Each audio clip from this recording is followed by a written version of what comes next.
നാളെ റബീഉൽ അവ്വൽ 1, ഇന്ന് റബീഉൽ അവ്വൽ ആദ്യ രാവെന്ന് പിറകണ്ടു എന്നുള്ള അടിസ്ഥാനപരമായ വിശ്വാസയോഗ്യമായ വാർത്ത നമുക്ക് കിട്ടിയാൽ നമ്മൾ പറയണം അല്ലാഹു അക്ബർ, അല്ലാഹുമ്മ ഹില്ലനാ അലൈനാ ഹില്ലഹു അലൈനാ ബിൽ അംനി വൽ ഈമാൻ വസ്സലാമത്തി വൽ ഇസ്ലാം റബ്ബി വറബ്ബുകല്ലാഹ് ഹിലാലു ഖൈരിൻ വറഷ്ദ് എന്ന് പറയാം. ഇത് നമ്മൾ പറയും. പിറ കാണുമ്പോൾ ചില ദുആ നമ്മൾ എന്ത് ചെയ്യുക, ചൊല്ലുക. അത് കഴിഞ്ഞാൽ ഒന്നാമത് പിറ കാണുമ്പോൾ ദുആ ചെയ്യുക. സൂറത്തുൽ മുൽക്ക് നമ്മൾ പാരായണം ചെയ്യണം.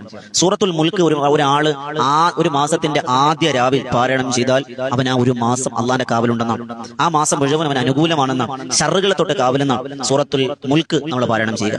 അത് കഴിഞ്ഞു സൂറത്തുൽ മുൽക്ക് നമ്മൾ സാധാരണ വാക്കുകൾ നമ്മൾ ഓതുന്ന ദിക്റുകളും ദുആകളൊക്കെ നമുക്ക് ചെല്ലാം. പിന്നെ നമ്മൾ ചെയ്യാനുള്ളത്, പ്രിയമുള്ളവരെ, പിറ കണ്ടാൽ നമ്മുടെ പരിശുദ്ധമായ അള്ളാഹുവിന്റെ പ്രവാചകൻ നബിയുനാ മുഹമ്മദ് മുസ്തഫ സല്ലല്ലാഹു അലൈഹി വസല്ലം തങ്ങളുടെ പേരിൽ, ആ സന്തോഷത്തിന്റെ പേരിൽ, ആനന്ദത്തിന്റെ പേരിൽ ഒരു 100 ഏറ്റവും കുറഞ്ഞ കാര്യം പറയാം, ഏറ്റവും കുറഞ്ഞത് പറയാം, ഒരു 100 സ്വലാത്ത് അന്ന് ചൊല്ലിയിരിക്കണം. ആ നിമിഷം ഇന്ന് രാത്രി നമ്മൾ ചൊല്ലിയിരിക്കണം. അതോടൊപ്പം തന്നെ അള്ളാഹുവിന്റെ പ്രവാചകൻ നബിയുനാ റസൂലുള്ളാഹി സ്വല്ലല്ലാഹു അലൈഹി വസല്ലം തങ്ങളുടെ പേരുകളൊക്കെ ഇങ്ങനെ പറയുന്ന നിബിതങ്ങളുടെ പേരുകൾ ഒരുപാടുണ്ട്. പേരുകളൊക്കെ അറിയുമെങ്കിൽ അതൊക്കെ പാരായണം ചെയ്യുക. നിബിതങ്ങളുടെ പരിശുദ്ധമായ പേര് പറയപ്പെട്ട നിബിതങ്ങളുടെ വിശേഷണങ്ങൾ പറയുന്ന സൂറത്തുകൾ, സൂറത്ത് തൗബയുടെ അവസാനത്തെ 2 ആയത്ത്, സൂറത്തുൽ ഫത്ഹിന്റെ അവസാന ആയത്ത്. അതോടൊപ്പം തന്നെ പിന്നെ നിബിതങ്ങൾക്ക് സങ്കടം വന്നപ്പോൾ അള്ളാഹ് അറിയിച്ചു കൊടുത്തു വല്ലുഹാ വല്ലൈലി ഇദാ സജ, സൂറത്തുൽ ളുഹ നമുക്ക് പാരായണം ചെയ്യാം.